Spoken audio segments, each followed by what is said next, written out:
피가 흰 눈 위에 떨어졌다. 한 방울, 두 방울, 세 방울.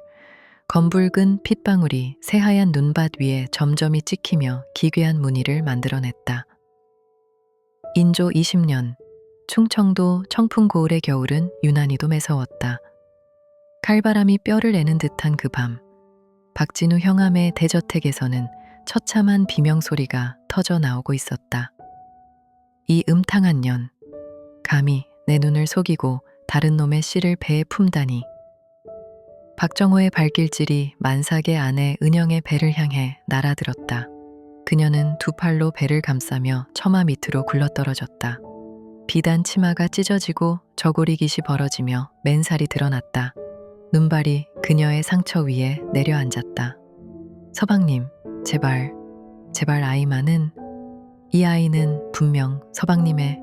말이 채 끝나기도 전에 또 한 번의 발길질이 날아왔다. 은영의 입에서 피가 터져 나왔다. 이가 부러진 것이다. 그녀는 눈밭 위에 엎어진 채 부들부들 떨었다. 대청마루 위에서 화려한 비단옷을 입은 여인이 부채로 입을 가리며 킬킬 웃었다. 첩월향이었다.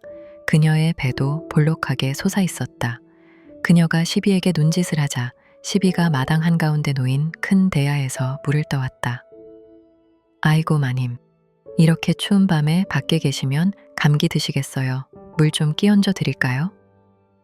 차가운 물이 은영의 머리 위로 쏟아졌다. 살을 내는 듯한 고통이 온몸을 휘감았다.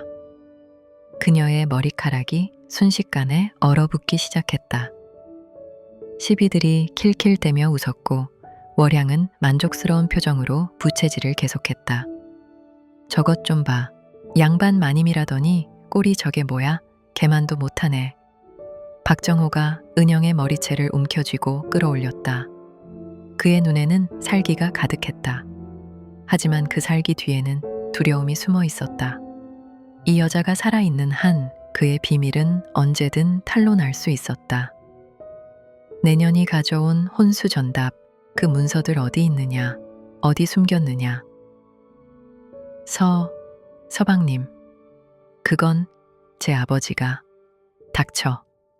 주먹이 날아와 은영의 뺨을 강타했다. 그녀는 다시 눈밭 위로 쓰러졌다. 코에서도 피가 흘러내렸다. 숨을 쉴 때마다 가슴이 칼로 도려내는 것처럼 아팠다. 갈비뼈가 부러진 것 같았다. 이 년을 당장 내쫓아라. 오늘부로 이 년은 박씨 가문의 여자가 아니다. 간통한 죄로 쫓겨나는 것이다.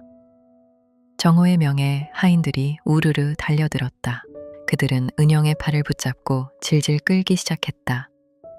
그녀의 맨발이 얼어붙은 땅 위에 끌리며 피부가 벗겨졌다. 안 돼요. 제발 아이가 있어요, 서방님. 그녀의 절규가 어둠 속으로 퍼져나갔다. 하지만 아무도 귀 기울이지 않았다. 대문이 열리고 그녀는 문 밖 어둠 속으로 내던져졌다. 쿵. 그녀의 몸이 눈더미 위에 떨어졌다. 대문이 닫히는 소리가 뒤에서 울렸다. 빗장 거는 소리가 들렸다. 그리고 그 안에서 월향의 웃음소리와 정호의 고함소리가 뒤섞여 들려왔다. 은영은 눈밭 위에 엎드린 채 흐느꼈다. 온몸이 얼어가고 있었다. 눈물조차 뺨 위에서 얼어붙었다. 뱃속의 아이가 발길질을 했다. 살아있었다. 아직 살아있었다. 그녀는 이를 악물고 일어섰다. 맨발로 얼어붙은 땅을 디뎠다. 발바닥에서 피가 났지만 느낄 수 없었다.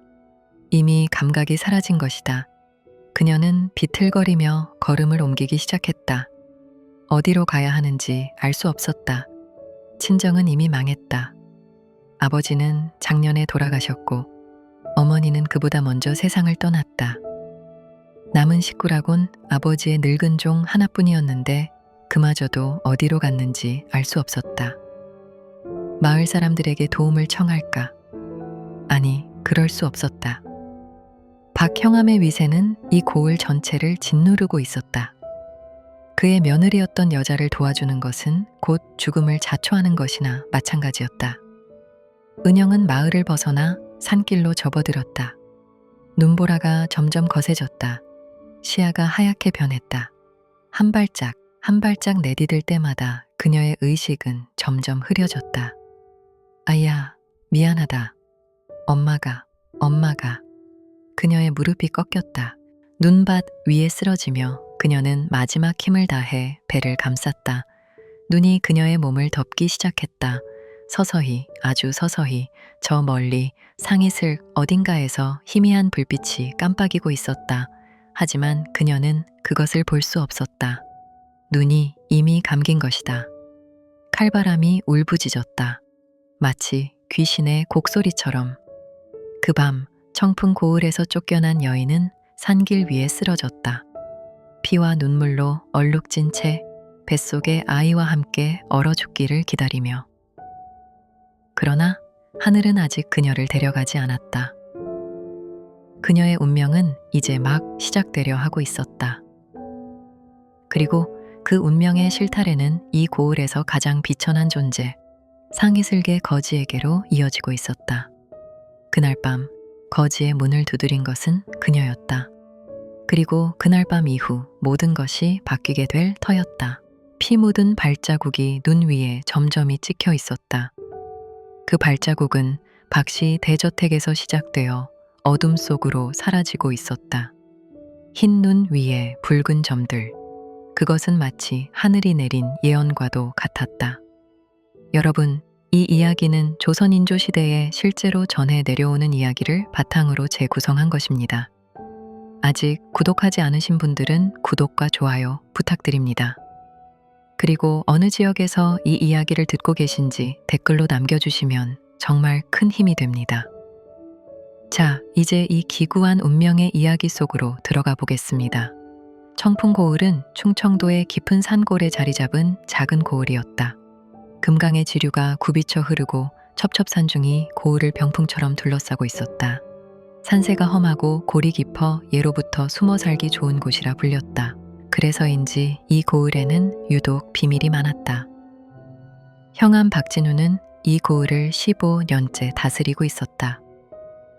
보통 수령의 임기가 5년을 넘기지 않는 것이 관례였으나 그는 한양의 권문색의 뇌물을 바치며 자리를 지켜왔다. 그의 뇌물 미천은 이 고을 백성들의 피와 땀이었다. 박진우가 청풍 형암으로 부임한 것은 인조 5년의 일이었다. 그해 이 고을에서는 참혹한 일이 벌어졌다. 당시 고을에서 가장 큰 세력을 가지고 있던 이경호 참판 일가가 영모죄로 몰려 멸문지화를 당한 것이다.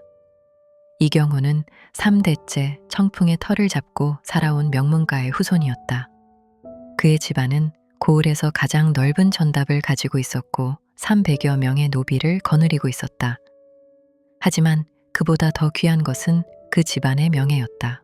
이경호의 조부는 선조 임금을 호종한 공으로 정일품 영의정에까지 올랐던 인물이었다. 그런 집안이 하루아침에 역적으로 몰렸다. 누군가가 한양에 밀고장을 올렸다. 이경호가 반정을 도모하고 있다는 내용이었다. 증거로 제시된 것은 이경호가 쓴 것이라는 편지 몇 통이었다. 편지에는 광해군 복위를 논하는 내용이 적혀 있었다. 물론 그것은 거짓이었다. 이경호는 평생 학문에만 전념한 선비였다. 그는 벼슬의 뜻이 없어 참판직을 사양하고 고향에 내려와 후학을 가르치고 있었다. 그런 그가 영모를 꾸민다는 것은 있을 수 없는 일이었다. 하지만 진실은 중요하지 않았다. 당시 조정은 인조반정의 후유증으로 피비린내가 진동하고 있었다. 조금이라도 의심스러운 자는 모조리 제거되었다. 이경호도 그 칼날을 피할 수 없었다. 금부도사가 내려와 이경호를 체포했다. 그의 아내와 며느리, 딸들은 관비로 끌려갔다. 아들 셋은 참수되었고 어린 손자들까지 귀양을 갔다가 병들어 죽었다. 300명의 노비는 관노가 되거나 흩어졌다. 이경호 자신은 능지처참형에 처해졌다. 그의 시신은 5토막으로 찢겨 전국팔도에 돌려졌다. 역적의 말로가 이러하다는 것을 만천에 보여주기 위함이었다. 그리고 그 모든 것의 배후에는 박진우가 있었다. 밀고장을 올린 것도 가짜 편지를 위조한 것도 모두 그의 짓이었다. 목적은 단 하나, 이씨 가문의 재산이었다. 3천석의 전답과 금은보화가 가득한 창고, 그리고 고을 전체를 호령할 수 있는 권력. 박진우는 이씨 가문이 멸문당한 후 형함으로 부임했다. 그리고 역적의 재산을 관리한다는 명목으로 모든 것을 가로챘다. 일부는 한양의 권문색의 뇌물로 바쳤고 나머지는 자신의 주머니에 넣었다. 그의 악행은 거기서 끝나지 않았다. 이씨 가문의 재산 중에는 전해 내려오는 가보가 있었다. 금으로 만든 불상과 옥으로 된 도장, 그리고 선대임금이 하사한 어필이 담긴 족자들. 박진우는 그것들을 찾기 위해 혈안이 되었다. 하지만 그 보물들은 끝내 찾을 수 없었다. 이경호가 체포되기 직전 누군가가 보물을 숨긴 것이었다. 박진우는 살아남은 이씨 가문의 노비들을 붙잡아 고문했지만 아무도 입을 열지 않았다. 아니, 정확히 말하면 아무도 알지 못했다. 그 보물의 행방을 아는 자는 단 한 명뿐이었다. 이경호의 막내 아들 이덕수. 당시 15살이었던 그는 아버지가 체포되던 날 밤 미리 빼돌린 보물을 산속 어딘가에 숨겼다. 그리고 그 자신도 숨었다. 금부도사들이 들이닥쳤을 때 덕수는 집에 없었다. 형들은 도망칠 생각조차 하지 못하고 붙잡혔지만 덕수는 달랐다. 그는 어릴 때부터 총명하여 아버지의 총애를 받았고 아버지는 만일의 사태에 대비하여 그에게만 비밀스러운 당부를 해두었던 것이다. 덕수는 산속으로 도망쳤다. 처음에는 숨어서 기회를 엿보았다. 하지만 곧 알게 되었다. 이씨 가문을 아는 사람이라면 누구나 그를 금부도색에 넘길 것이라는 사실을. 역적의 자식을 숨겨주는 것은 곧 연좌죄로 죽음을 자초하는 일이었다. 그래서 덕수는 미친 척했다. 머리를 풀어헤치고 얼굴에 검댕을 바른 차에 산속을 헤매는 미치광이 행세를 했다. 사람들은 그를 보고 혀를 찼다. 전쟁과 기근이 이어지던 시절 정신이 나간 거지는 흔했다. 15년이 흘렀다. 덕수는 30살의 사내가 되었다. 하지만 그의 행사액은 여전히 거지 그대로였다. 때가 찌든 누더기를 걸치고 상이 슬게 허물어진 토담집에서 살았다. 고을 사람들은 그를 그냥 미친 거지라고만 알았다. 아무도 그가 한때 천석군 양반가의 도련님이었다는 것을 알지 못했다. 덕수의 토담집은 상이 슬 외진 곳에 있었다. 원래는 숯을 굽던 사람이 살던 집이었는데 주인이 전쟁통에 죽은 후 버려진 것이었다. 지붕은 반쯤 내려앉았고 벽에는 구멍이 숭숭 뚫려 있었다. 하지만 덕수에게는 그것으로 충분했다. 그는 낮에는 고을을 돌아다니며 구걸을 했다. 주막에서 남은 음식을 얻어먹고 장터에서 떨어진 과일을 주었다. 사람들은 그를 더럽고 냄새나는 거지라며 멸시했지만 그는 개의치 않았다. 아니, 오히려 그런 멸시가 그를 보호해 주었다. 밤이면 덕수는 달라졌다. 토담집 구석에 숨겨둔 책을 꺼내 촛불 아래서 읽었다. 논어와 맹자, 중용과 대학, 그의 아버지가 평생 공부하던 책들이었다. 덕수는 그 책들을 품에 안고 도망쳤었다. 그것은 보물보다 더 소중한 것이었다. 때로는 산속 깊은 곳에 숨겨둔 보물을 확인하러 갔다. 금불상과 옥도장, 어필족자들, 그리고 가장 중요한 것, 아버지의 결백을 증명할 수 있는 문서들. 박진우가 위조한 편지의 원본과 이씨 가문의 전답 문서 원본이 그 안에 있었다. 덕수는 여러 번 그 보물을 가지고 한양으로 올라가 억울함을 호소하려 했다. 하지만 번번이 발길을 돌렸다. 조정에는 아직도 박진우의 뒤를 봐주는 자들이 있었다. 섣불리 나섰다가는 잡혀서 죽을 것이 뻔했다. 그래서 그는 기다렸다. 언젠가 기회가 올 것이라고, 하늘이 무너져도 정의는 살아있을 것이라고 믿으며.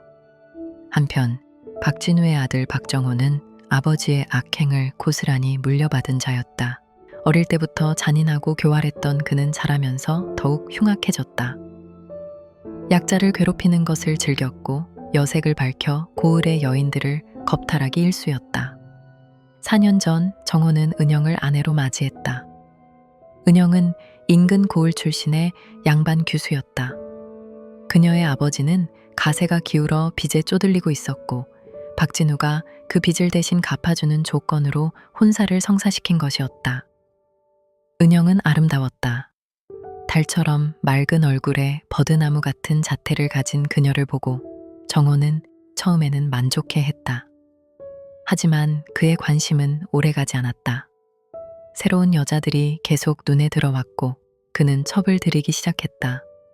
월양은 정호의 세 번째 첩이었다. 기생 출신인 그녀는 정호를 다루는 법을 잘 알았다. 아첨과 교태로 그의 마음을 사로잡았고 급기야 임신까지 했다. 그녀는 정실자리를 노렸다. 그러려면 은영을 없애야 했다. 월양은 정회에게 독을 뿌렸다. 은영이 다른 남자를 만난다고 뱃속의 아이가 정호의 자식이 아니라고 거짓말을 했다. 처음에 정호는 믿지 않았다. 하지만 월양이 위조한 편지를 보여주자 그의 의심은 확신으로 변했다. 물론 그것은 거짓이었다. 은영은 정호 외에 다른 남자를 만난 적이 없었다. 하지만 진실은 중요하지 않았다. 정호에게 필요한 것은 핑계였다. 은영을 내쫓고 그녀의 혼수 재산을 차지할 핑계 말이다. 그리하여 그날 밤 은영은 쫓겨났다. 만삭의 몸으로 맨발로 피투성이가 된 채로 그녀는 아무것도 가진 것이 없었다. 옷 한 벌, 신발 한 켤레도 없이 눈 내리는 밤거리로 내던져진 것이다. 그녀가 향할 곳은 어디에도 없었다. 친정은 이미 망했다. 아는 사람에게 도움을 청하는 것은 곧 그들까지 위험에 빠뜨리는 일이었다. 박씨 가문의 권세는 그만큼 막강했다. 은영은 비틀거리며 마을을 벗어났다. 의식이 점점 흐려졌다. 눈보라가 거세졌다. 그녀의 몸은 이미 얼어가고 있었다. 발은 감각을 잃었고 손가락은 뻣뻣하게 굳어갔다. 그때 멀리 깜빡이는 불빛이 보였다. 상잇을 어딘가에서 새어나오는 작은 빛이었다. 은영은 마지막 힘을 다해 그 빛을 향해 걸었다. 한 발짝 한 발짝 무릎까지 빠지는 눈을 헤치며 얼마나 걸었을까. 그녀의 앞에 초라한 토담집이 나타났다. 지붕은 내려앉았고 벽은 허물어져 있었다. 하지만 문틈으로 새어나오는 불빛은 따스했다. 생명의 빛이었다. 은영은 문 앞에 쓰러지며 손을 뻗었다. 희미한 목소리로 도움을 청했다. 살려주세요. 그녀의 의식이 꺼지기 직전 문이 열리는 소리가 들렸다. 누군가 그녀를 안아들었다. 거칠지만 따뜻한 손이었다. 그리고 그녀는 정신을 잃었다. 문을 연 것은 덕수였다. 그는 쓰러진 여인을 보고 잠시 망설였다. 양반가의 여인이 분명했다. 찢어진 비단옷과 손에 낀 반지가 그것을 말해주었다. 이런 여인을 구해주면 반드시 화를 부를 것이다. 하지만 덕수는 차마 외면할 수 없었다. 여인의 배가 불러 있었다. 만삭이었다. 그녀를 이대로 두면 둘 다 죽을 것이 뻔했다. 덕수는 이를 악물고 여인을 안아들어 방 안으로 옮겼다. 방 안은 누추했지만 아궁이에는 불이 피워져 있었다. 덕수는 여인을 아랫목에 누이고 얼어붙은 옷을 벗겼다. 온몸이 퍼렇게 멍들어 있었다. 누군가에게 맞은 것이 분명했다. 발은 피투성이었다. 덕수는 움직였다.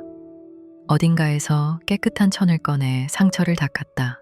약초를 넣은 물을 끓여 환부에 바르고 붕대로 감았다. 그의 손놀림은 능숙했다. 마치 의원이라도 된 것처럼. 여인의 입술에 따뜻한 물을 조금씩 흘려 넣었다. 꿀을 탄 물이었다. 여인이 본능적으로 꿀꺽꿀꺽 삼켰다.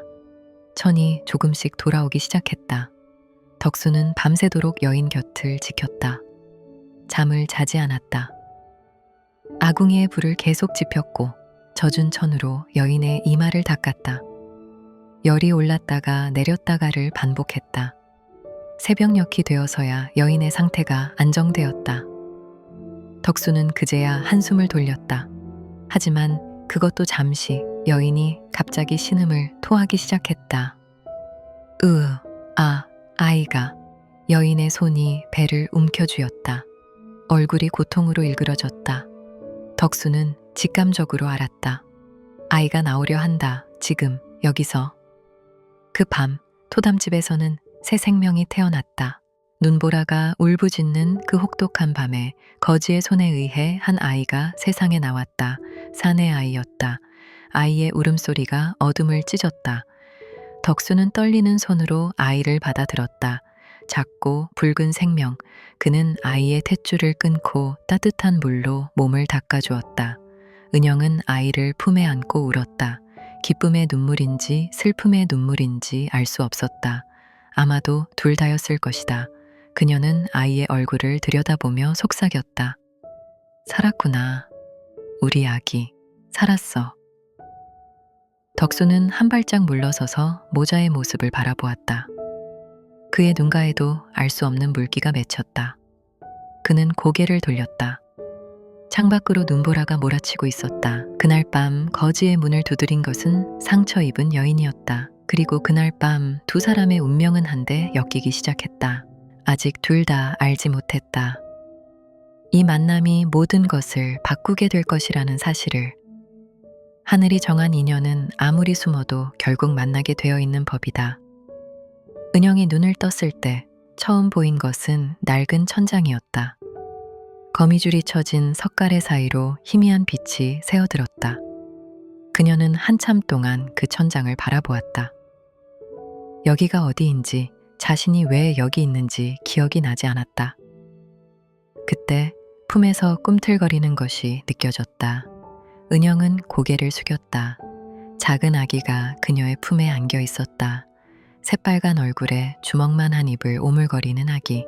그 순간 모든 기억이 밀물처럼 밀려왔다. 쫓겨났다. 맞았다. 눈속을 걸었다. 쓰러졌다. 그리고 누군가 문을 열어주었다. 깨어나셨습니까? 낮고 거친 목소리가 들렸다. 은영이 고개를 돌리자 구석에 웅크리고 앉은 사내가 보였다. 때가 찌든 누더기를 걸치고 머리는 산발한 채였다.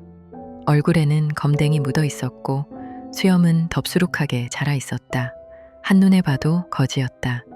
은영은 본능적으로 몸을 움츠렸다. 아기를 더 꽉 껴안았다. 거지의 집에 있다니. 양반 여인이 거지의 집에서 아이를 낳았다니 수치스럽고 두려웠다. 하지만 덕수는 가까이 다가오지 않았다. 그는 그 자리에서 움직이지 않은 차에 말했다. 두려워 마십시오. 해치지 않겠습니다. 다만 아직 몸을 움직이시면 안 됩니다. 출혈이 많았습니다. 그의 말투가 이상했다. 거지치고는 너무 정중했다. 은영은 의아한 눈으로 그를 바라보았다. 하지만 이내 고개를 저었다. 지금은 그것을 따질 때가 아니었다. 여기가 어디입니까? 청풍고을 북쪽 상이슬기입니다. 제가 사는 곳입니다. 당신은 누구입니까? 그냥 거지입니다. 사람들은 저를 미친 덕수라고 부릅니다. 미친 덕수. 은영은 그 이름을 들어본 적이 있었다. 고을 사람들 사이에서 도는 이야기. 상이슬게 미친 거지가 산다고, 밤마다 귀신처럼 울부짖는다고. 시어머니가 아이들을 겁줄 때 써먹던 이름이었다. 그런 자의 집에 자신이 누워있다니. 은영은 몸서리를 쳤다. 하지만 동시에 이상한 생각도 들었다. 미친 거지가 어떻게 아이를 받을 수 있었을까? 어떻게 이렇게 깨끗하게 탯줄을 자르고 산모를 간호할 수 있었을까? 물을 드십시오. 덕수가 사발을 내밀었다. 은영은 망설이다가 받아들었다. 목이 타들어가고 있었다. 물에서는 약초 냄새가 났다. 한 모금 마시자 온몸에 따스함이 퍼졌다. 무엇을 넣은 것입니까? 당귀와 청궁, 작약입니다. 산후 회복에 좋은 약재입니다. 은영의 눈이 커졌다. 당귀, 천궁, 작약, 그것은 아무나 아는 약재가 아니었다. 의원이나 한약방 주인이 아니면 알 수 없는 것들이었다. 당신은 정말 그냥 거지입니까? 덕수는 대답하지 않았다. 그는 자리에서 일어나 아궁이 쪽으로 갔다. 불을 지피며 말했다. 죽을 쑤어 드리겠습니다. 기운을 차리셔야 합니다. 은영은 그의 뒷모습을 바라보았다. 허리가 꼿꼿했다. 거지치고는 너무 바른 자세였다. 그리고 그의 손, 아궁이에 불을 지피는 그 손은 거칠었지만 손가락은 길고 가늘었다. 노동을 하던 손이 아니라 붓을 쥐던 손 같았다. 이상한 사람이었다. 하지만 은영은 더 이상 묻지 않았다. 지금은 궁금증보다 생존이 더 중요했다. 며칠이 지났다. 은영의 몸은 조금씩 회복되었다. 덕수는 매일 죽을 쑤어주고 약을 다려주고 상처에 약을 발라주었다. 그의 간호는 세심하고 정성스러웠다. 마치 의원이라도 된 것처럼.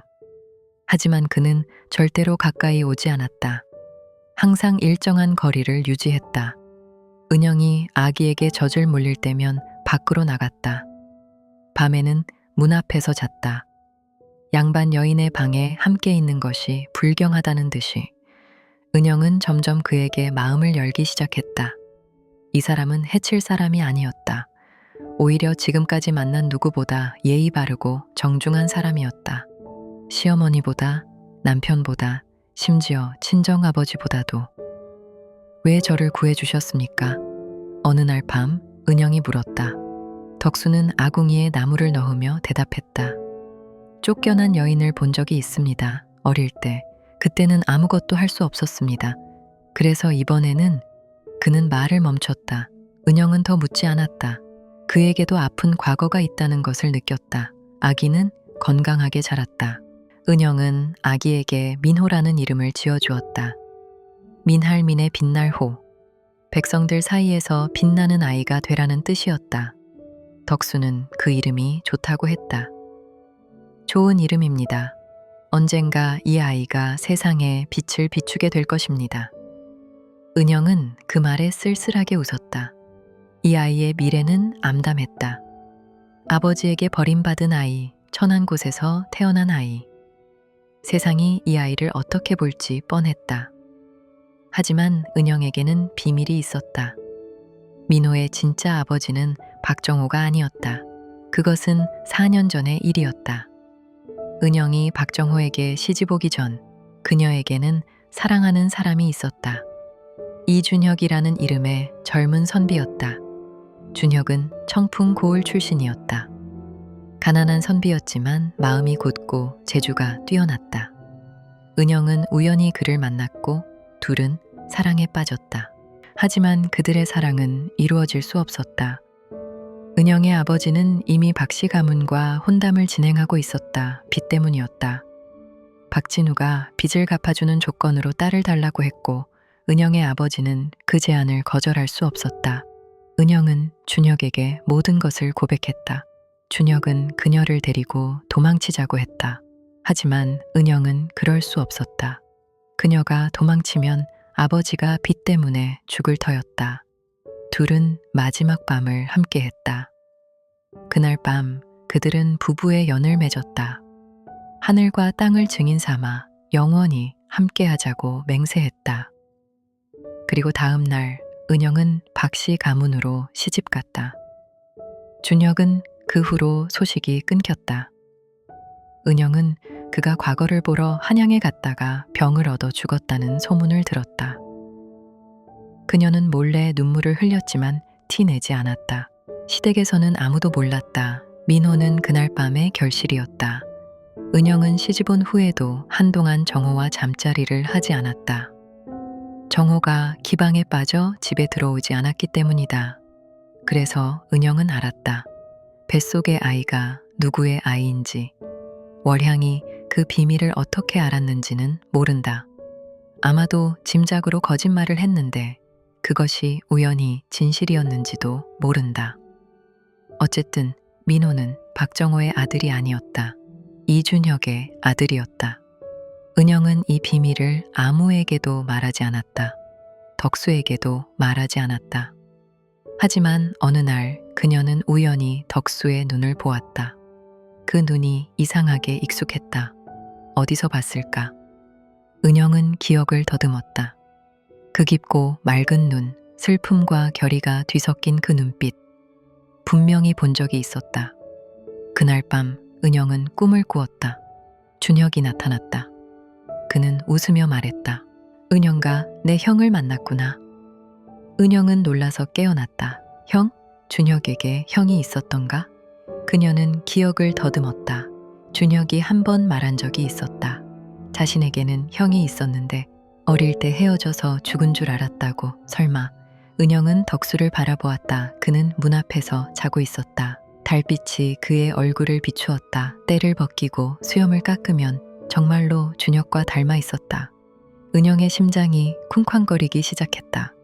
하지만 그녀는 입을 열지 않았다. 아직 확신할 수 없었다. 그리고 만약 사실이라면 그것은 너무나 기이한 인연이었다. 며칠 후 은영은 자신의 옷을 정리하다가 작은 주머니를 발견했다. 그 안에는 옥으로 된 조각이 들어 있었다. 비취쇠곡에 봉황이 새겨진 패물이었다. 이것은 준혁이 준 것이었다. 그는 이별하던 날 밤 이것을 은영에게 주며 말했다.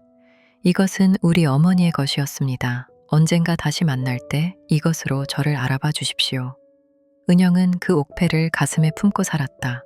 월향이 모든 것을 빼앗을 때도 이것만은 지켰다. 옷 속에 꿰매어 숨겼기 때문이다. 그날 저녁 덕수가 죽을 끓이고 있을 때 은영은 옥패를 꺼내들었다. 덕수 씨, 덕수가 고개를 돌렸다. 은영은 옥패를 그에게 보여주었다. 이것을 보신 적이 있습니까? 덕수의 얼굴이 굳어졌다. 그는 눈을 크게 뜨고 옥패를 바라보았다. 손이 부들부들 떨렸다. 죽을 끓이던 국자가 바닥에 떨어졌다. 그것은 어디서 4년 전 한 사람에게 받았습니다. 이준혁이라는 사람에게서요. 덕수의 얼굴이 하얗게 질렸다. 그는 벽에 기대며 주저앉았다. 눈에서 눈물이 흘러내렸다. 준혁이가 살아있었단 말입니까? 은영도 울기 시작했다. 그녀의 짐작이 맞았다. 이 사람은 준혁의 형이었다. 당신은 이덕수입니까? 이경호 참판의 아들 이덕수. 덕수는 고개를 끄덕였다. 더 이상 숨길 수 없었다. 그는 떨리는 목소리로 말했다. 준혁은 내 동생입니다. 15년 전 아버지가 역적으로 몰렸을 때 저는 도망쳤지만 준혁은 붙잡혔습니다. 저는 그가 죽은 줄로만 알았습니다. 살아계셨습니다. 귀향을 갔다가 풀려나셨어요. 하지만 3년 전에 돌아가셨습니다. 덕수는 얼굴을 감싸며 통곡했다. 동생이 살아있었다. 그리고 죽었다. 자신이 모르는 사이에 살았다가 모르는 사이에 죽었다. 어떻게 죽었습니까? 은영은 입술을 깨물었다. 그녀도 자세히는 몰랐다. 다만 소문으로 들었을 뿐이었다. 병으로 돌아가셨다고 들었습니다. 하지만 이상한 소문이 있었습니다. 누군가에게 맞아 죽었다는 소문이요. 하지만 아무도 확인해주지 않았습니다. 덕수의 눈이 번뜩였다. 그 눈에는 분노와 의심이 가득했다. 누가 그랬습니까? 모릅니다. 다만 준혁 씨가 돌아가시기 직전에 박 씨 가문의 비밀을 알아냈다는 이야기가 있었습니다. 그리고 그 직후에 돌아가셨습니다. 덕수는 주먹을 불끈 쥐었다. 박 씨 가문, 자신의 가문을 멸족시킨 원수, 그리고 이제 동생까지 죽인 것이다. 은영은 덕수의 손을 잡았다. 그녀의 손도 떨리고 있었다. 덕수 씨, 이 아이는 민호는 준혁 씨의 아들입니다. 덕수의 눈이 휘둥그레졌다. 그는 아기를 바라보았다. 민호가 잠에서 깨어나 방긋 웃었다. 그 웃음이, 그 눈이, 그 작은 코가 어릴 적 동생의 모습과 똑같았다. 준혁의 아들. 덕수는 조심스럽게 손을 뻗어 아기의 볼을 어루만졌다. 눈물이 뚝뚝 떨어졌다. 조카가 있었구나. 내게 조카가 있었어. 그 밤 두 사람은 밤새 이야기를 나누었다. 덕수는 자신의 과거를 모두 털어놓았다. 아버지가 어떻게 억울하게 죽었는지, 자신이 어떻게 도망쳤는지, 15년간 어떻게 숨어 살았는지. 은영도 자신의 이야기를 했다. 준혁을 어떻게 만났는지, 어떻게 헤어졌는지, 박씨 가문에서 어떤 고초를 겪었는지, 그리고 둘은 같은 결론에 도달했다. 박진우와 박정호, 그들이 모든 악의 근원이었다. 이씨 가문을 멸족시킨 것도, 준혁을 죽인 것도, 은영을 쫓아낸 것도 모두 그들의 짓이었다. 복수해야 합니다. 덕수가 말했다. 그의 눈에는 15년간 억눌러왔던 분노가 타오르고 있었다. 어떻게요? 그들은 너무 강합니다. 방법이 있습니다. 아버지가 남기신 것이 있습니다. 박진우가 위조한 편지의 원본, 우리 가문의 전담 문서 원본, 그리고 박진우의 비리를 증명할 수 있는 증거들이요. 은영의 눈이 빛났다. 그것이 있으면 그들을 무너뜨릴 수 있습니다. 하지만 지금은 아닙니다. 아직 때가 아닙니다. 조정에 그들의 편이 너무 많습니다. 덕수는 창밖을 바라보았다. 동이 트고 있었다. 새로운 하루가 시작되고 있었다. 기다려야 합니다. 하지만 이제는 혼자가 아닙니다. 우리에게는 지켜야 할 것이 생겼습니다. 그는 잠든 민호를 바라보았다. 이씨 가문의 피를 이은 아이, 동생의 아들. 이 아이를 위해서라도 반드시 이겨야 했다.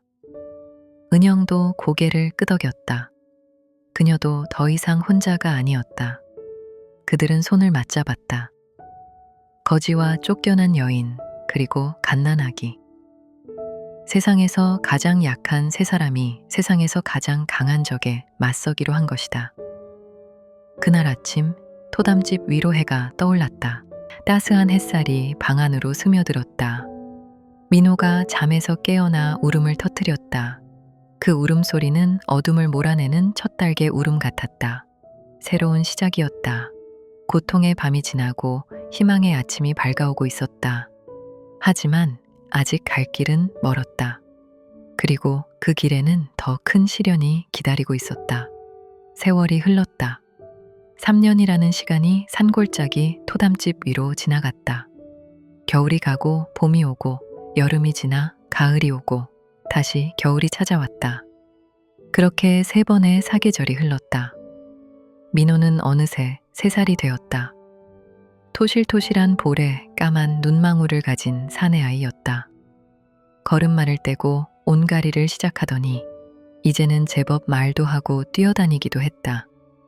그 아이의 웃음소리가 토담집을 가득 채웠다. 덕수는 여전히 낮에는 거지 행세를 했다. 마을에 내려가 구걸을 하고 남은 음식을 얻어왔다. 하지만 밤이면 달라졌다. 그는 민회에게 천자문을 가르치고 은영에게 세상 돌아가는 이야기를 들려주었다. 은영은 토담집을 정갈하게 가꾸었다. 구멍난 벽을 지늘구로 메우고 마당의 작은 텃밭을 일구었다. 봄에는 상추와 파를 심고 여름에는 호박과 오이를 길렀다. 가을에는 무와 배추를 거두어 김장을 담갔다. 그들의 삶은 가난했지만 평화로웠다. 세상에서 버림받은 3사람이 서로를 의지하며 살아가고 있었다. 바깥 세상이 어떻게 돌아가든 이 작은 토담집 안에서만큼은 따스함이 있었다. 하지만 덕수는 알고 있었다. 이 평화가 오래가지 않으리라는 것을. 박씨 가문의 그늘은 언젠가 이곳까지 뻗어올 것이었다. 그 전에 준비를 해야 했다. 3년 동안 덕수는 조용히 정보를 모았다. 마을에서 구걸을 하며 사람들의 이야기에 귀를 기울였다. 술 취한 아전들의 수다, 장터 상인들의 험담, 주막에서 오가는 소문들. 그 모든 것이 그에게는 귀중한 정보였다. 박진우의 세력은 3년 전보다 더 커져 있었다. 그는 이제 감세계까지 뇌물을 바치며 도 전체를 쥐락펴락하고 있었다. 백성들의 원성은 하늘을 찔렀지만 감히 입을 여는 자는 없었다. 박정호는 아버지보다 더 악독해졌다. 은영을 내쫓은 후 그는 월향을 정실로 들였다. 월향은 아들을 낳았고 그 아이가 박씨 가문의 적장자가 되었다. 정호는 그 아이를 위해 더 많은 재산을 긁어 모으고 있었다. 그리고 그들은 은영을 찾고 있었다. 처음에는 아무도 은영을 신경 쓰지 않았다. 눈 내리는 밤에 쫓겨난 만삭의 여인이 살아남았을 리 없다고 생각했다. 그들은 은영이 어디선가 얼어 죽었을 것이라고 짐작했다. 하지만 시간이 지나면서 문제가 생겼다.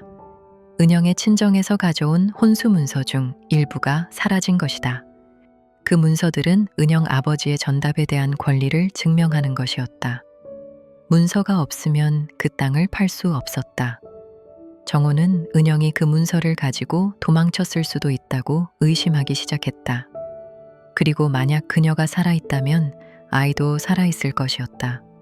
정호의 핏줄이든 아니든 세상 사람들은 그 아이를 박씨 가문의 적장자로 알고 있었다. 그년을 찾아라. 죽었든 살았든 확인해야 한다. 정호의 명령에 포졸들과 사냥꾼들이 풀렸다. 그들은 주변 마을을 샅샅이 뒤졌다. 산속까지 수색했다. 하지만 은영을 찾을 수 없었다. 그녀가 상이슬게 미친 거지와 함께 살고 있으리라고는 아무도 상상하지 못했다. 덕수는 이 소식을 듣고 더욱 조심했다. 은영을 절대로 밖에 내보내지 않았다. 민호도 마찬가지였다. 아이를 데리고 마을에 내려갔다가는 누군가 알아볼 수 있었다. 언제까지 이렇게 숨어 살아야 합니까? 어느 날 밤 은영이 물었다. 그녀의 눈에는 지침이 어려 있었다. 3년 동안 토담집 밖을 한 발자국도 나가지 못했다. 아이는 자라고 있었지만 그녀의 삶은 멈춰 있었다. 덕수는 잠시 침묵했다가 대답했다. 조금만 더 기다리십시오. 때가 오고 있습니다. 무슨 뜻입니까? 한양에 새 임금이 계십니다. 효종대왕은 아버지 인조와 달리 정의로운 분이라고 합니다. 그분이 조정을 정비하고 계십니다. 부패한 관리들을 내쫓고 암행어사를 보내고 계신다고 들었습니다. 은영의 눈이 빛났다. 암행어사, 그것은 백성들의 희망이었다. 왕의 눈과 귀가 되어 악한 관리들을 징벌하는 정의의 사자. 암행어사가 이 고을에 온다면 모든 것이 바뀔 것입니다. 하지만 암행어사가 와도 증거가 없으면 소용없습니다.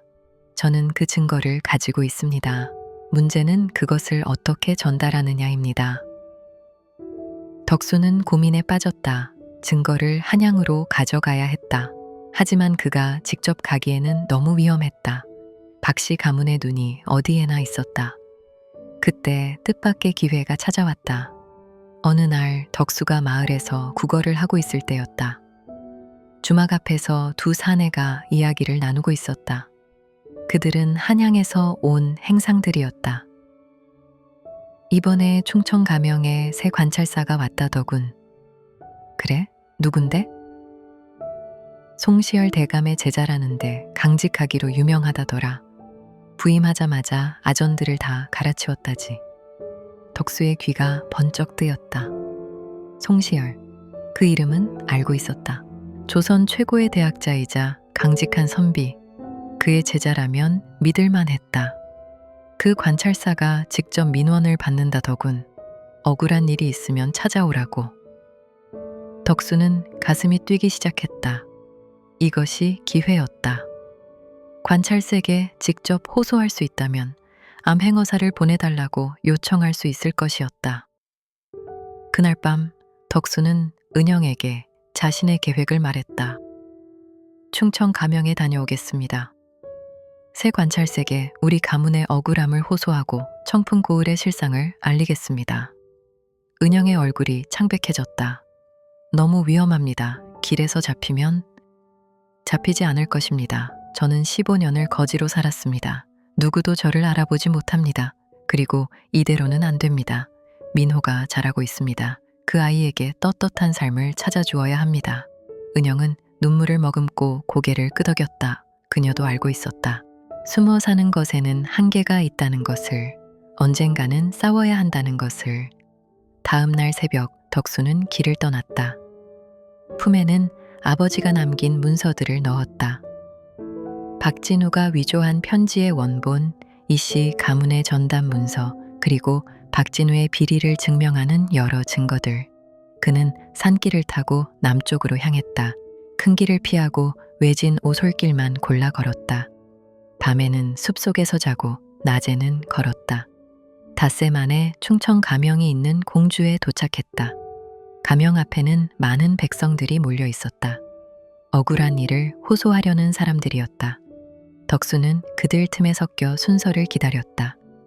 마침내 그의 차례가 왔다. 관찰사가 앉아있는 대청 앞으로 끌려갔다. 아전이 호통을 쳤다. 감히 더러운 거지 놈이 관찰사 대감 앞에 어서 무릎 꿇지 못할까. 덕수는 무릎을 꿇었다. 하지만 고개는 숙이지 않았다. 그는 관찰사를 똑바로 바라보았다. 관찰사는 40대 중반의 사내였다. 날카로운 눈매에 단정한 수염을 기르고 있었다. 그의 눈이 덕수를 훑었다. 거지의 행사액 뒤에 숨은 무언가를 읽어내는 듯한 눈빛이었다. 너는 무엇이 억울하여 왔느냐? 덕수는 깊이 절을 올렸다. 그리고 입을 열었다. 소인은 청풍 고을의 백성입니다. 15년 전 소인의 가문이 억울하게 역적으로 몰려 멸문지화를 당했습니다. 그것은 청풍 형암 박진우의 모함이었습니다. 소인은 그 증거를 가지고 있습니다. 대청이 술렁였다. 아전들이 웅성거렸다. 형암을 고발하는 거지라니 전대미문의 일이었다. 관찰사가 손을 들어 조용히 시켰다. 그의 눈이 더욱 날카로워졌다. 증거가 있다 하였느냐? 보여줄 수 있겠느냐? 덕수는 품에서 문서 꾸러미를 꺼냈다. 아전이 받아서 관찰색에 올렸다.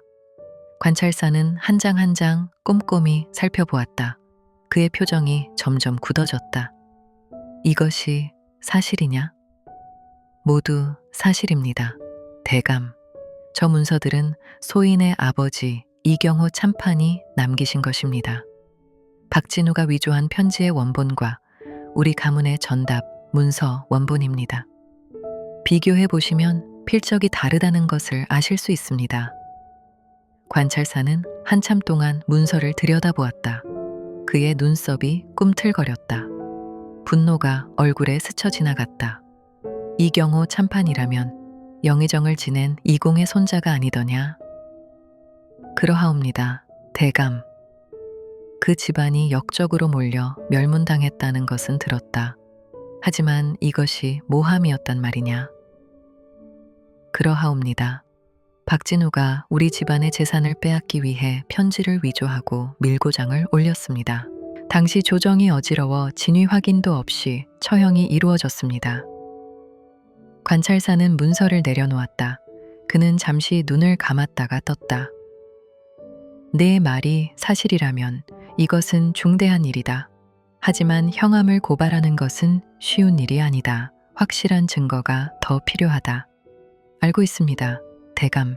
그래서 한 가지 청이 있습니다. 말하여라. 청풍 고을에 암행어사를 보내주십시오. 암행어사가 직접 보고 들으면 박진우의 악행이 낱낱이 드러날 것입니다. 관찰사는 잠시 침묵했다. 암행어사는 왕만이 보낼 수 있었다. 자신의 권한 밖의 일이었다. 암행어사는 내가 보낼 수 있는 것이 아니다. 하지만 그는 덕수를 뚫어지게 바라보았다. 내가 직접 조사하겠다. 내 말이 사실인지 거짓인지. 덕수의 심장이 쿵쾅거렸다. 관찰사가 직접 나선다면 그것은 예상보다 더 큰 성과였다. 감사합니다, 대감. 하지만 한 가지 더 청이 있습니다. 무엇이냐? 소인의 신분을 비밀로 해주십시오. 만약 박진우가 알게 되면 소인은 물론이고 소인이 보호하고 있는 사람들까지 위험해집니다. 관찰사는 고개를 끄덕였다. 알겠다. 오늘 일은 비밀로 하겠다. 그리고 그는 아전을 불렀다. 이 자에게 노자를 주어라. 그리고 안전하게 돌려보내라. 덕수는 깊이 절을 올렸다. 눈물이 앞을 가렸다. 15년 만에 처음으로 누군가 자신의 말을 들어주었다. 가명을 나서는 덕수의 발걸음은 가벼웠다. 희망이 보였다. 이제 조금만 더 기다리면 되었다. 하지만 그가 모르는 것이 있었다. 가명의 아전 중 한 명이 박진우에게 뇌물을 받고 있다는 것을, 그 아전이 오늘 있었던 일을 박진우에게 밀고 하리라는 것을. 덕수가 청풍으로 돌아가는 동안 빠른 전갈이 먼저 박씨 대저택에 도착했다. 어떤 거지 놈이 대감을 고발했다고? 박진우의 얼굴이 불그락푸르락해졌다. 손에 든 술잔이 부서져라 쥐어졌다. 그러하옵니다. 대감, 이경호 참판의 문서라며 증거를 내밀었답니다. 이경호? 그 죽은 역적의 문서가 아직 남아있었단 말이냐? 박진우의 눈이 번뜩였다. 이경호 일가는 멸문당했다. 모두 죽거나 관노가 되었다. 그런데 누가 문서를 가지고 있단 말인가? 그 거지가 누구냐? 어디 사는 놈이냐? 그것은 알지 못합니다. 관찰사께서 비밀로 붙이셨다 하여. 쓸모없는 놈. 박진우가 술잔을 집어던졌다. 잔이 벽에 부딪혀 산산조각이 났다. 청풍에 사는 거지를 모두 찾아내라. 한 놈도 빠짐없이. 그리고 그의 눈이 음흉하게 빛났다. 상이슬게 미친 거지가 산다고 했지? 그놈부터 잡아와라. 명령이 떨어졌다. 포졸들이 풀렸다. 어둠 속에서 그들의 횃불이 산을 향해 움직이기 시작했다. 덕수는 아직 그 사실을 모르고 있었다. 그는 기쁜 마음으로 산길을 걷고 있었다. 품에는 관찰사가 준 노자돈이 들어 있었다. 은영과 민회에게 좋은 소식을 전해줄 생각에 발걸음이 빨라졌다. 토담집이 보이기 시작했을 때 덕수는 이상한 느낌을 받았다. 평소 같으면 민호가 뛰어나와 맞이했을 시간인데 아무 기척이 없었다. 은영 낭자, 민호야. 대답이 없었다. 덕수의 심장이 얼어붙었다. 그는 문을 열었다. 방 안은 엉망이었다. 솥단지가 엎어져 있었고 옷가지들이 바닥에 널려 있었다. 싸움의 흔적이었다. 그리고 벽에는 붉은 핏자국이 묻어 있었다. 안 돼, 안 돼. 덕수는 미친 듯이 주변을 뒤졌다. 은영도 민호도 어디에도 없었다. 대신 바닥에 떨어진 종이 한 장이 눈에 들어왔다. 글씨가 삐뚤빼뚤했다. 은영이 급히 쓴 것이 분명했다. 도망쳤습니다. 동쪽 절로. 민호 무사합니다. 찾지 마십시오. 위험합니다. 덕수는 종이를 움켜쥐었다. 다행이었다. 은영이 민호를 데리고 도망친 것이다. 하지만 어떻게 된 일인가? 누가 여기에 온 것인가? 그때 밖에서 인기척이 들렸다. 횃불 빛이 다가오고 있었다. 저기다, 토담집이다, 포졸들이었다. 덕수는 재빨리 몸을 숨겼다. 뒷문으로 빠져나가 숲속으로 사라졌다. 포졸들이 토담집에 들이닥쳤다. 하지만 안에는 아무도 없었다. 젠장, 놓쳤다. 어디로 갔을까? 찾아, 멀리 못 갔을 것이다. 횃불들이 사방으로 흩어졌다. 산 전체가 포졸들의 고함 소리로 가득 찼다. 덕수는 어둠 속을 달렸다. 동쪽 절. 그곳은 정멸사라는 작은 암자였다. 산속 깊은 곳에 숨어있는 절. 덕수가 어릴 때 놀러가곤 했던 곳이었다. 은영이 어떻게 그곳을 알았는지는 모르겠지만 일단 그곳으로 가야 했다. 새벽녘이 되어서야 덕수는 정멸사에 도착했다. 작은 암자에서 희미한 불빛이 새어나오고 있었다. 그는 조심스럽게 다가가 문을 두드렸다. 누구시오? 늙은 스님의 목소리가 들렸다. 덕수는 대답했다. 이덕수입니다. 혹시 여인과 아이가? 문이 열렸다. 스님이 그를 안으로 들였다.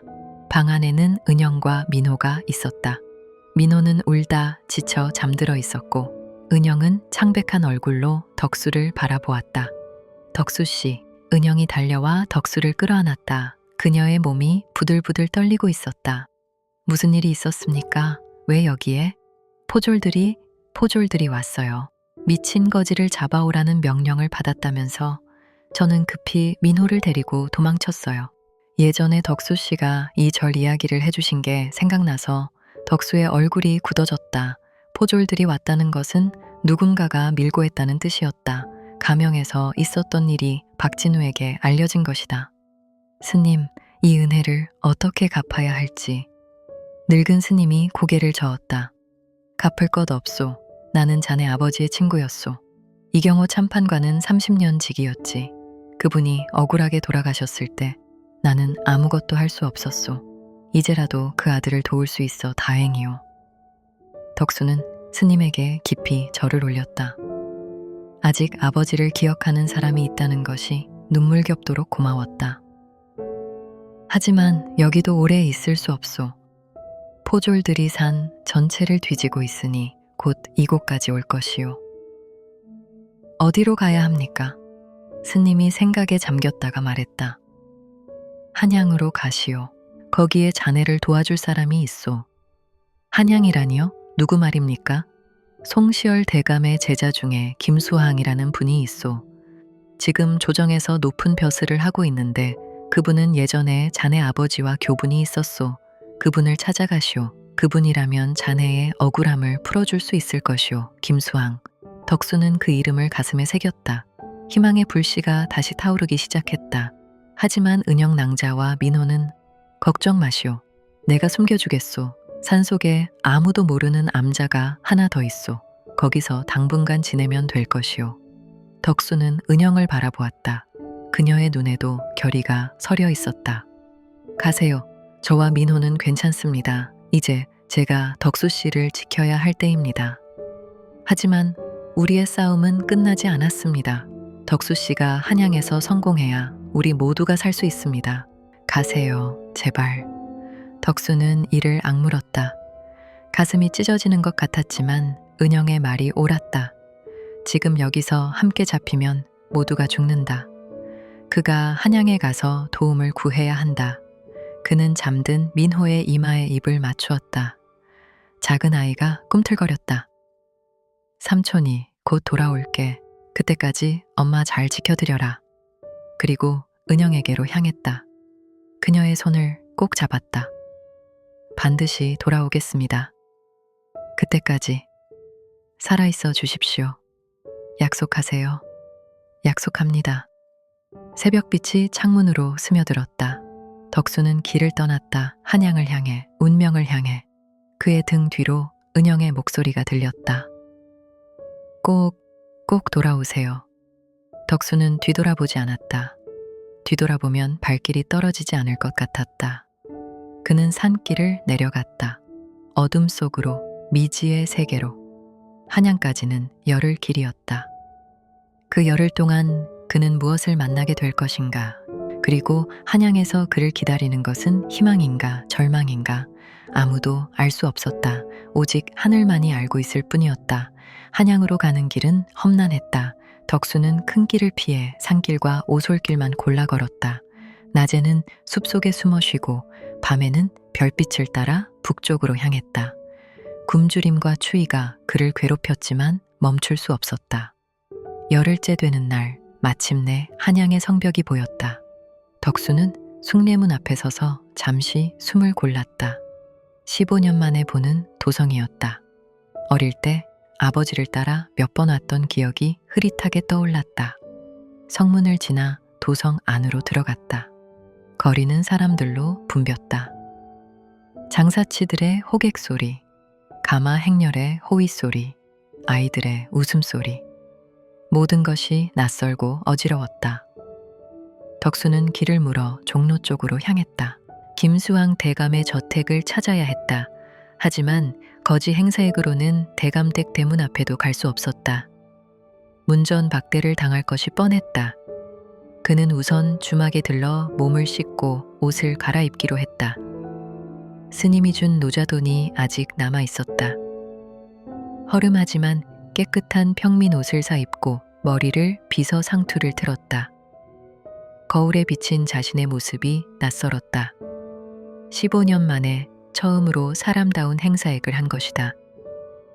다음 날 아침 덕수는 김수항 대감의 저택을 찾아갔다. 대문 앞에서 문지기에게 말했다. 청풍이 씨 이덕수라 하오. 대감께 꼭 전해야 할 말씀이 있소. 문지기가 코웃음을 쳤다. 청풍이 씨, 그 집안은 15년 전에 역적으로 멸문당하지 않았소? 사기꾼 같으니. 사기가 아니오.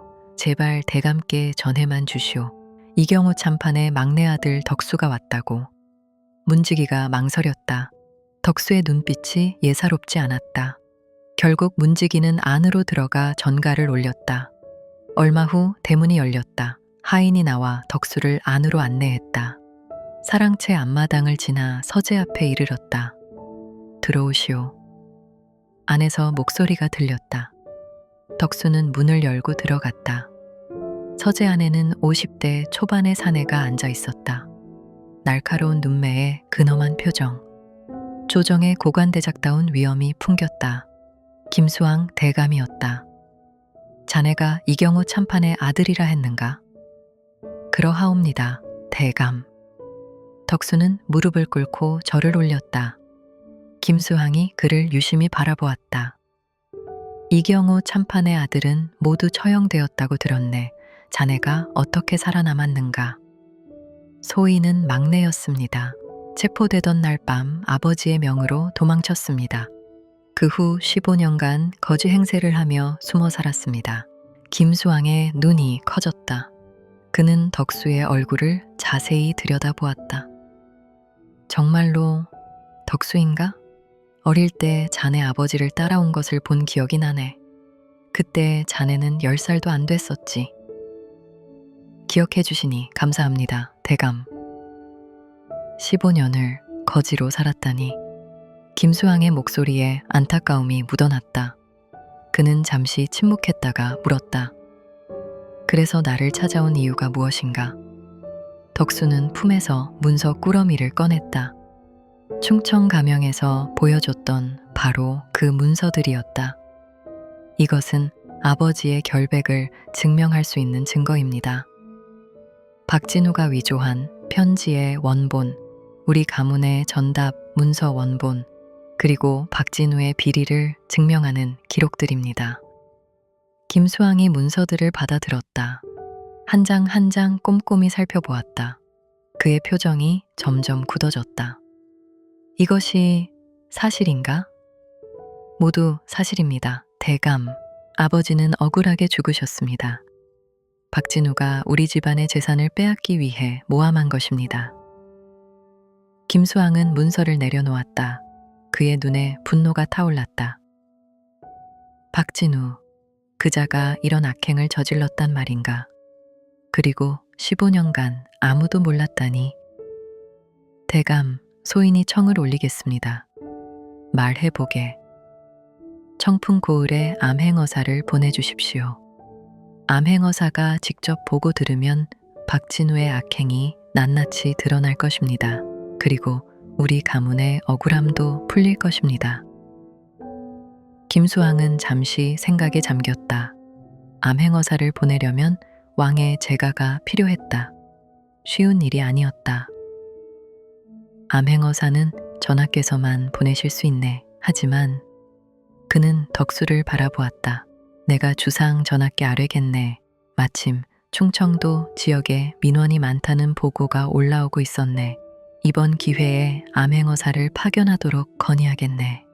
덕수의 눈에 눈물이 고였다. 그는 깊이 절을 올렸다. 감사합니다, 대감. 이 은혜는 평생 잊지 않겠습니다. 아직 감사할 때가 아니네. 모든 것은 전하의 제게 달렸네. 그리고 김수왕이 덕수를 일으켜 세웠다. 자네는 당분간 내 집에 머물게. 함부로 돌아다니다가는 위험하네. 박진우의 눈과 귀가 한양에도 있을 것이네. 덕수는 김수왕의 저택에 머물며 소식을 기다렸다. 하루가 지나고 이틀이 지났다. 초조함이 그를 갉아먹었다. 은영과 민호가 걱정되었다. 무사한지 들키지 않았는지. 닷새째 되는 날 김수왕이 기쁜 표정으로 돌아왔다. 좋은 소식이네. 전하께서 제가 하셨네. 충청도에 암행어사를 보내시기로 하셨네. 덕수의 심장이 터질 듯이 뛰었다. 정말입니까? 대감.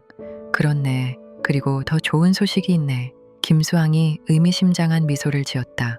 암행어사로 임명된 분이 누군지 아는가? 모르겠습니다, 대감. 바로 이 사람이네. 김수왕이 자신을 가리켰다. 덕수는 놀라서 눈이 휘둥그레졌다. 대감께서 직접 그렇네. 내가 전하께 자원했네. 이경우 참판은 나의 오랜 벗이었네. 그분의 억울함을 풀어드리는 것은 내 도리이기도 하네. 덕수는 무릎을 꿇고 절을 올렸다. 눈물이 뺨을 타고 흘러내렸다. 대감, 대감의 은혜는 일어나게. 아직 끝난 것이 아니네. 이제부터가 시작이네. 김수항이 덕수를 일으켜 세우며 말했다. 자네도 나와 함께 가게. 하지만 신분을 숨겨야 하네. 자네는 내 하인으로 행세하게. 그래야 박진우가 눈치채지 못할 것이네. 알겠습니다, 대감. 그리고 자네가 숨겨둔 그 여인과 아이, 그들도 안전하게 보호해야 하네. 내가 사람을 보내 데려오도록 하겠네. 덕수의 눈에 희망이 빛났다. 모든 것이 제자리를 찾아가고 있었다. 열흘 후 김수항 일행이 한양을 떠났다. 암행어사의 행차는 철저히 비밀에 붙여졌다. 김수항은 평민 복장으로 변장했고 덕수는 그의 하인 행세를 했다. 역졸 몇 명만이 그들을 수행했다. 일행은 천천히 남쪽으로 향했다. 가는 곳마다 민정을 살폈다. 백성들의 고충을 듣고 관리들의 행태를 탐문했다. 김수항의 눈이 점점 날카로워졌다. 충청도 곳곳에서 부패와 수탈의 흔적이 발견되었다. 보름이 지나 드디어 청풍 고을에 도착했다. 김수항은 주막에 여장을 풀고 고을의 사정을 살피기 시작했다. 상황은 덕수가 말한 것보다 더 심각했다. 박진우의 학정은 하늘을 찔렀다. 세금은 정해진 것에 3배를 거두었고 백성들은 굶주림에 허덕이고 있었다. 억울하게 옥에 갇힌 자가 수십 명이었고 형장의 이슬로 사라진 자도 여럿이었다. 이 정도일 줄은 몰랐네. 김수항이 탄식했다. 덕수는 이를 악물었다. 15년간 일했습니다, 대감. 아무도 막지 못했습니다. 대여 이상은 안 되네. 내일 출도하겠네. 하지만 계획에 차질이 생겼다. 그날 밤 주막에 전갈이 왔다. 박진우가 내일 자신의 60 회갑잔치를 연다는 것이었다. 고을의 모든 유지와 관리들이 초대받았다. 김수항의 눈이 번뜩였다. 잘 됐군. 내일 잔치에 출도하겠네. 모두가 모인 자리에서 덕수도 고개를 끄덕였다. 이보다 더 좋은 기회는 없었다. 모든 악인들이 한자리에 모이는 것이다. 다음 날 아침 덕수는 먼저 정멸사로 향했다. 은영과 민호를 데려와야 했다. 김수항이 보낸 사람들이 이미 그들을 안전한 곳으로 옮겨 놓았지만 오늘은 함께 해야 했다. 모든 것이 밝혀지는 자리에 산길을 올라 암자에 도착했다. 은영이 문 앞에서 기다리고 있었다. 그녀의 얼굴에 긴장이 서려 있었다. 덕수 씨, 은영 낭자, 민호는 안에서 자고 있어요. 무슨 일이에요? 갑자기 오시다니. 덕수는 은영의 손을 잡았다. 오늘입니다. 오늘 모든 것이 끝납니다. 은영의 눈이 커졌다. 덕수는 그간 있었던 일을 설명했다. 한양에서 김수항 대감을 만난 것, 암행어사가 된 것, 오늘 출도한다는 것. 은영의 눈에 눈물이 고였다. 기쁨과 두려움이 뒤섞인 눈물이었다. 정말 끝나는 건가요? 그렇습니다. 하지만 낭자도 함께 해야 합니다. 낭자의 증언이 필요합니다. 알겠어요. 가겠어요. 민호를 깨워 짐을 챙겼다. 3살 된 아이는 무슨 일인지 몰라 눈을 비볐다. 삼촌, 어디 가요? 삼촌이랑 엄마랑 같이 나쁜 사람들 혼내러 가는 거야. 나쁜 사람 누구요? 가면 알게 돼. 일행은 산을 내려와 청풍 고을로 향했다. 고을 입구에서 김수항과 역졸들이 기다리고 있었다. 준비됐는가? 준비됐습니다. 대감. 김수항이 은영을 바라보았다. 그녀를 보는 눈에 연민이 서려 있었다. 고생 많았소. 오늘로 모든 것이 끝날 것이요. 감사합니다, 대감. 일행은 박씨 대저택을 향해 출발했다. 저택 앞에는 이미 수많은 사람들이 모여 있었다. 회갑잔치를 축하하러 온 손님들이었다. 가마와 말이 즐비했고 하인들이 분주히 움직이고 있었다. 대문 안쪽에서는 풍악 소리가 흘러나왔다. 잔치가 한창인 모양이었다. 박진우의 웃음소리가 담장 너머로 들렸다. 김수항이 일행을 멈춰 세웠다. 그는 품에서 마패를 꺼냈다. 말 3마리가 새겨진 삼마패, 암행어사의 증표였다. 가자. 대문 앞에 도착했다. 문지기가 막아섰다. 누구시오? 초대장 없으면 들어갈 수 없소. 김수환이 마패를 들어 보였다. 역졸이 우렁찬 목소리로 외쳤다. 암행어사 출도요. 세상이 멈춘 듯했다. 붕악 소리가 뚝 끊겼다. 사람들의 웅성거림이 파도처럼 퍼져나갔다. 암행어사라고? 암행어사가 왔다. 대문이 활짝 열렸다. 김수환이 안으로 들어갔다. 덕수와 은영, 민호가 그 뒤를 따랐다. 역졸들이 주위를 에워쌌다. 마당에는 수백 명의 사람들이 모여 있었다. 가운데 높은 자리에 박진우가 앉아 있었다. 그의 옆에는 아들 박정호와 며느리 월향이 있었다. 모두 화려한 비단 옷을 입고 있었다.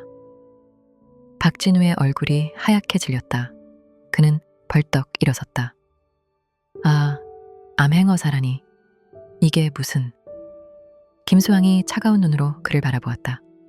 청풍형암 박진우, 그대의 죄를 묻겠다. 죄라니요? 저는 아무 죄도. 첫째, 15년 전 이경호 참판을 무고하여 멸문지화에 이르게 한 죄. 박진우의 얼굴이 경련을 일으켰다. 주변 사람들이 술렁거렸다. 둘째, 이씨 가문의 재산을 불법으로 착복한 죄. 셋째, 백성들에게 과중한 세금을 거두어 착취한 죄. 넷째, 억울한 백성을 옥에 가두고 형벌을 남용한 죄. 김수왕의 목소리가 마당에 울려 퍼졌다. 박진우는 다리가 풀려 주저앉았다. 그것은 오해입니다. 모함입니다. 모함이라고? 김수왕이 손짓을 했다. 덕수가 앞으로 나섰다. 모함이 아닙니다. 나는 증인입니다. 박진우가 덕수를 바라보았다. 처음에는 알아보지 못했다. 하지만 덕수가 다시 입을 열었을 때 그의 얼굴이 귀신이라도 본 듯 일그러졌다. 나는 이덕수입니다. 이경호 참판의 막내 아들입니다. 이덕수? 그렇습니다. 15년 전 당신이 우리 가문을 멸족시킬 때 나는 도망쳤습니다. 그리고 15년간 거지로 살며 이날을 기다렸습니다. 마당이 발칵 뒤집어졌다. 사람들이 웅성거렸다. 이씨 가문 후손이 살아있었다고? 15년간 거지로 살았다니. 덕수가 품에서 문서 꾸러미를 꺼냈다. 이것은 아버지가 남기신 문서들입니다. 박진우가 위조한 편지의 원본, 우리 가문의 전담 문서 원본, 그리고 박진우가 저지른 비리의 증거들입니다. 김수왕이 문서를 받아들고 크게 읽었다. 박진우가 위조한 편지와 원본 편지의 필적이 완전히 다르다는 것을 모든 사람이 알 수 있었다. 이씨 가문의 전답이 어떻게 박씨 가문으로 넘어갔는지도 명백히 드러났다. 이것으로도 부족하다면 또 다른 증인이 있습니다. 덕수가 손짓을 했다. 은영이 앞으로 나섰다. 그녀의 품에는 민호가 안겨 있었다. 박정호의 얼굴이 창백해졌다. 은영? 그렇습니다. 3년 전 당신이 쫓아낸 아내입니다. 은영이 또렷한 목소리로 말했다. 저는 이 자리에서 고발합니다. 박정호는 저를 간통죄로 몰아 쫓아냈지만 그것은 거짓이었습니다. 그는 제 혼수 재산을 빼앗기 위해 거짓 누명을 씌운 것입니다. 월향이 비명을 질렀다. 거짓말이야. 인연이 간통한 것은 사실이야. 사실? 은영이 냉랭하게 말했다. 이 아이가 누구의 아들인지 알고 싶습니까? 모든 시선이 민호에게 쏠렸다. 은영이 말을 이었다. 이 아이는 이준혁의 아들입니다. 이경호 참판의 둘째 아들, 이덕수의 동생, 이준혁의 아들입니다. 마당이 다시 한번 술렁거렸다. 덕수가 앞으로 나섰다. 준혁은 내 동생입니다. 15년 전 역적으로 몰려 귀양 갔다가 풀려났습니다. 그리고 3년 전에 죽었습니다. 어떻게 죽었는데? 박정호가 떨리는 목소리로 물었다. 그의 얼굴에 공포가 어렸다. 병으로 죽었다고들 하지요. 하지만 나는 압니다. 덕수의 눈이 번뜩였다. 당신이 죽인 것입니다. 박정호, 준혁이 당신 아버지의 비밀을 알아냈기 때문에 죽인 것입니다. 그것은 아니라고 하시겠습니까? 증인이 있습니다. 군중 속에서 한 노인이 앞으로 나왔다. 누추한 행색의 노인이었다. 하지만 박정호는 그를 보자 얼굴이 흑빛으로 변했다. 저는 3년 전 박정호 나리의 명으로 이준혁이라는 젊은 선비를 때려 죽인 하수인입니다. 노인이 무릎을 꿇으며 말했다. 저는 이 죄를 안고 3년간 도망 다녔습니다. 하지만 더 이상 숨길 수 없습니다. 박정호 나리가 직접 명령하셨습니다. 저 선비가 알아서는 안 될 것을 알았으니 죽이라고. 마당에 비명소리가 터졌다. 사람들이 박정호를 향해 돌을 던지려 했다. 역졸들이 막아섰다. 김수왕이 손을 들어 정숙을 명했다. 박진우, 박정호, 그대들의 죄는 하늘이 용서치 않을 것이다. 주상 전하의 명으로 그대들을 체포한다. 역졸들이 달려들어 박진우와 박정호를 포박했다. 월향도 함께 끌려갔다. 그녀는 발버둥을 치며 소리쳤다.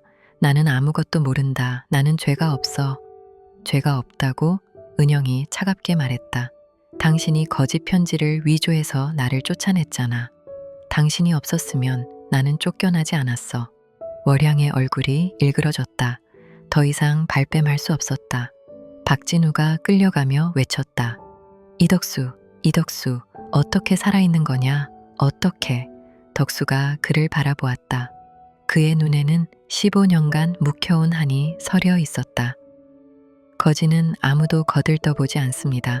그래서 살아남을 수 있었습니다. 당신이 멸시하던 그 거지가 당신을 무너뜨린 것입니다. 박진우가 미친 듯이 웃기 시작했다. 거지가 나를... 하하하하.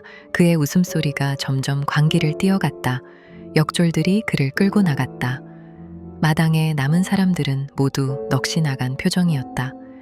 방금 일어난 일을 믿을 수 없다는 듯이 김수왕이 높은 자리에 올라서서 외쳤다. 청풍 백성들이여, 오늘 이 자리에서 선언한다. 15년 전 이경호 참판의 죄는 무고였음이 밝혀졌다. 이씨 가문의 명예는 회복될 것이며 빼앗긴 재산은 돌려받게 될 것이다. 환호성이 터졌다. 백성들이 기뻐 울었다. 15년간 박씨 가문의 학정에 시달렸던 그들에게 이날은 해방의 날이었다. 덕수는 은영과 민호를 끌어안았다. 눈물이 멈추지 않았다. 끝났습니다. 드디어 끝났습니다. 은영도 울었다. 민호는 무슨 일인지 몰라 두 사람의 얼굴을 번갈아 보았다. 삼촌, 왜 울어요? 기뻐서 그래, 민호야. 삼촌이 너무 기뻐서 우는 거야. 그날 저녁 박씨 대저택은 청풍 관아가 되었다. 김수왕이 임시로 사용하기로 한 것이다. 박진우와 박정호는 옥에 갇혔고 월향은 따로 가두어졌다. 김수왕은 밤새도록 조사를 진행했다. 박씨 가문의 악행이 하나하나 밝혀졌다. 횡령한 세금만 수만 양이었고 억울하게 죽은 백성이 수십 명이었다. 며칠 후 한양에서 어명이 내려왔다. 박진우는 능지처참에 처한다. 박정호는 참수형에 처한다. 월향은 관비로 삼는다. 그리고 또 하나의 어명이 있었다. 이경호 참판의 죄를 사면하고 그 후손 이덕수에게 가문의 재산과 명예를 돌려준다. 형이 집행되는 날, 청풍 고을 사람들이 모두 모여들었다. 박진우는 5마리 쇠 팔다리와 목이 묶여 찢겨 죽었다. 박정호는 칼날 아래 목이 떨어졌다. 그들의 목은 장대에 매달려 3일간 효시되었다. 월향은 관비로 팔려갔다. 그녀는 끌려가면서 미친 듯이 울부짖었다. 내가 뭘 잘못했어. 나는 살기 위해 그랬을 뿐이야. 아무도 귀 기울이지 않았다. 덕수는 그 광경을 지켜보았다. 복수는 달콤했어야 했다. 하지만 그의 마음은 허전했다. 아버지와 어머니, 형들과 동생, 그들은 돌아오지 않는다. 아무리 원수를 갚아도 죽은 자들은 살아 돌아오지 않는다. 은영이 그의 손을 잡았다. 덕수씨, 끝났습니다. 은영 낭자, 드디어 끝났습니다. 덕수가 하늘을 올려다 보았다. 맑고 푸른 하늘이었다. 그는 속으로 말했다. 아버지, 어머니, 그리고 형들, 주녀가 드디어 해냈습니다.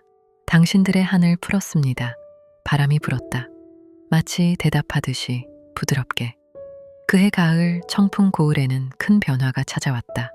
박씨 가문이 사라진 자리에 이씨 가문이 다시 일어선 것이다. 덕수는 아버지의 옛 저택을 되찾았다. 15년간 박진우가 차지하고 있던 그 집이었다. 처음 문을 열고 들어갔을 때 덕수는 한참을 서서 울었다. 어릴 때 뛰어놀던 마당, 아버지가 글을 읽어주시던 사랑채, 어머니가 밥을 짓던 안채. 모든 것이 그대로였지만 모든 것이 달랐다. 은영이 그의 등을 어루만졌다. 이제 집에 돌아오신 거예요. 네, 드디어 집에 왔습니다. 덕수는 눈물을 닦았다. 이제 울 때가 아니었다. 새로운 시작을 해야 할 때였다. 한 달 후 덕수와 은영은 혼례를 올렸다. 조촐하지만 뜻깊은 혼례였다. 김수왕 대감이 직접 주례를 서주었다. 마을 사람들이 모두 모여 축하해 주었다. 덕수나리 마님 축하드립니다. 만수무강하십시오. 덕수는 은영의 손을 잡고 하객들에게 인사했다. 그의 얼굴에는 오랜만에 환한 미소가 피어올랐다. 민호는 이제 공식적으로 이씨 가문의 후손이 되었다. 덕수는 민호를 양자로 삼아 자신의 아들로 입적시켰다. 비록 피는 동생 준혁의 핏줄이었지만 이제 민호는 이씨 가문의 적장손이었다. 민호야, 이제부터 너는 이민호다. 이씨 가문의 자랑스러운 후손이야. 네, 아버지. 민호가 해맑게 웃었다. 이제 3살 배기 아이에게 삼촌이 아닌 아버지라고 불렸다. 덕수의 가슴이 뭉클해졌다. 조정에서도 좋은 소식이 왔다. 효종 임금이 이경호 참판의 공을 길이어 정렬을 내린 것이다. 마을 입구에 붉은 정려문이 세워졌다. 충신, 이경호 지려, 종첸리, 징, 하우즈, 루라는 글씨가 새겨졌다. 정려문 제막식 날 마을 사람들이 모두 모였다. 덕수는 정려문 앞에 서서 절을 올렸다. 아버지, 이제야 명예를 되찾았습니다. 부디 편히 쉬십시오. 눈물이 또다시 흘렀다.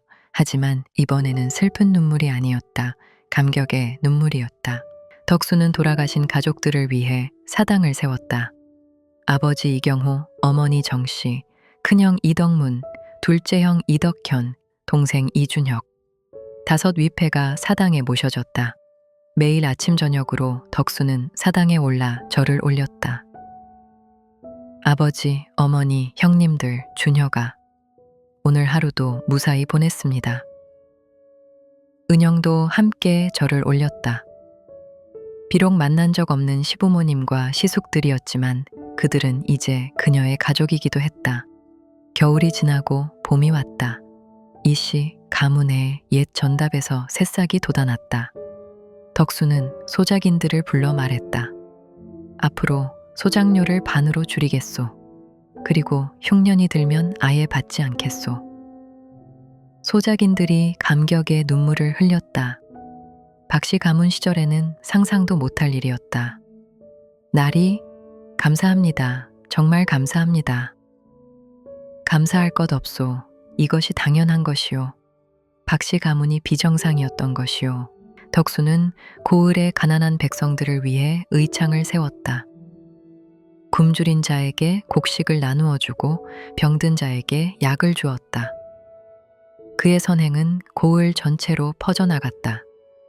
이 나리는 참 좋은 분이야. 박형암 때와는 하늘과 땅 차이지. 하늘이 내린 복이야, 복. 백성들의 칭송이 자자했다. 하지만 덕수는 겸손했다. 나는 15년간 거지로 살았소. 굶주림이 얼마나 고통스러운지, 천대받는 것이 얼마나 서러운지 알고 있소. 그래서 돕는 것이오. 은영은 여인들을 위해 길쌈 모임을 만들었다. 가난한 여인들이 모여 옷감을 짜면 은영이 그것을 사들여 팔아주었다.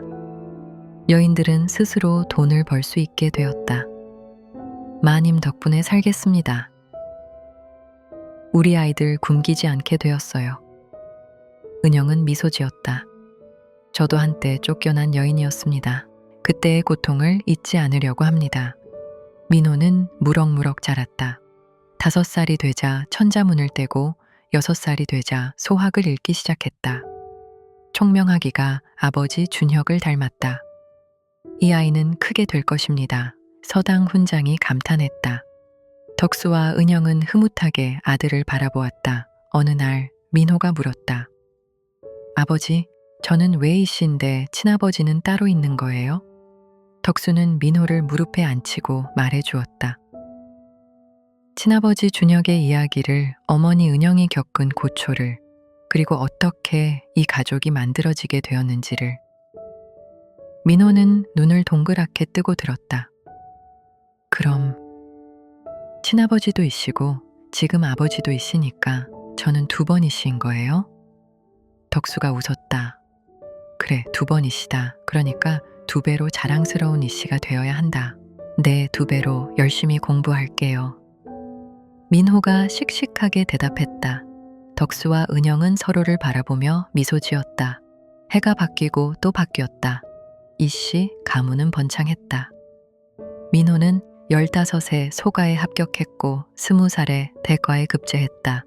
젊은 나이에 벼슬길에 오른 것이다. 축하하네 민호. 이제 백발이 된 덕수가 아들의 어깨를 두드렸다. 아버지 덕분입니다.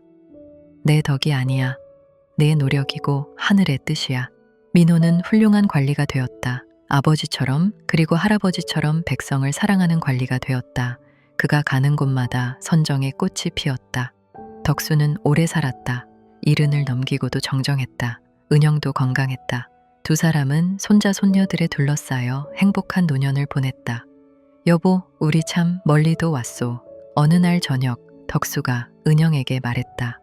2 사람은 마루에 앉아 노을을 바라보고 있었다. 그러게요. 그때 그 눈 오던 밤이 엊그제 같은데 당신이 내 문을 두드리지 않았다면 이 모든 것은 없었을 거예요.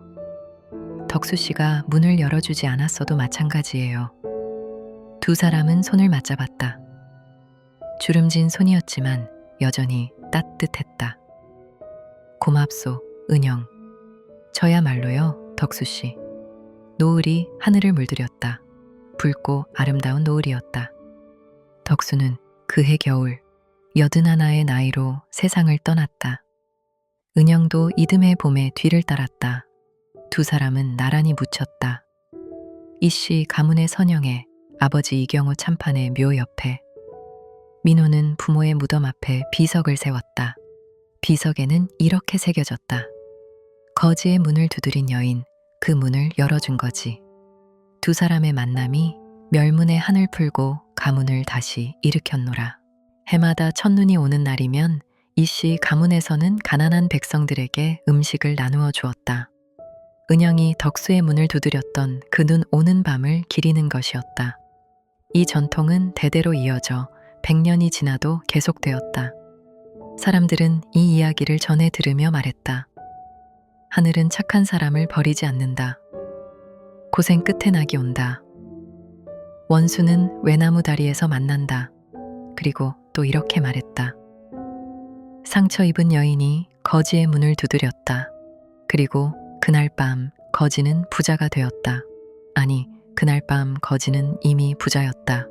자신보다 더 힘든 사람을 도왔으니까. 이 이야기를 들으신 여러분, 오늘 하루도 수고 많으셨습니다. 이 이야기가 마음에 드셨다면 좋아요 한번 부탁드립니다. 여러분의 응원이 더 좋은 이야기를 만드는 힘이 됩니다. 그리고 기억하십시오. 어려운 사람을 도울 때 우리는 이미 부자입니다. 진정한 부는 금은보화에 있는 것이 아니라 따뜻한 마음에 있는 것이니까요. 적선지가 필요여경 지샨지자 비요유칭. 선을 쌓은 집에는 반드시 경사가 넘친다. 이것이 이 이야기가 전하는 교훈입니다. 다음에 또 다른 이야기로 찾아뵙겠습니다. 안녕히 계십시오.